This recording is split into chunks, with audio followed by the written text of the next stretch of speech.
Hi all, mister X here. ఈరోజు update వచ్చి continue అవుతుందని ఫీల్ అవుతున్నాను. I'm coming back to my routine. మధ్యలో ఎన్ని డీవియేషన్స్ ఉన్నా సరే మెల్లమెల్లగా లైన్లోకి వస్తున్నాను. ఈరోజు ఒక మాక్ ఇచ్చా, 150+ స్కోరు. మేబీ మాక్ చాలా ఈజీగా ఉంది, దట్స్ సెకండ్ థింగ్. మెయిన్ ఎగ్జామ్లో ఇలాంటి మాక్ అయితే రాదు, I'm pretty sure. But the thing is, it gave me confidence. Like at least first time 150+ మాక్లో స్కోర్ వచ్చింది.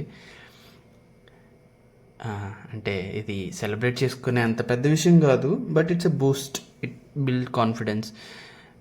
నేను ముందు అనుకున్నట్టు మాక్లో ప్రతిసారి 150+ ఇక్కడ స్కోర్ చేయగలిగితేనే I can at least think of clearing the prelims. So ఇదే ఒక పునాది రాయి దానికి. చూడాలి హౌ ఇట్ హ్యాపెన్స్. అది కాకుండా జిఎస్ అండ్ జీకేలో చాలా వెనకబడి ఉన్నాను.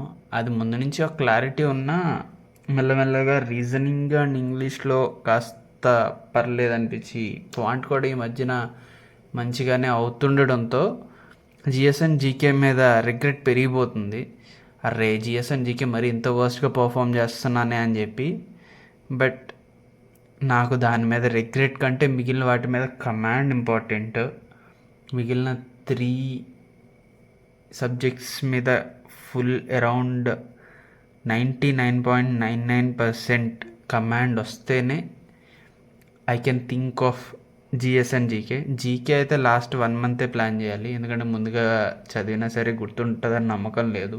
ఇంకా జిఎస్ అంటే I can at least go through those things. At least I can revise ఆ వార్స్ కానీ, ఆ ట్రీటీస్ కానీ, ఆర్టికల్స్ కానీ. I can.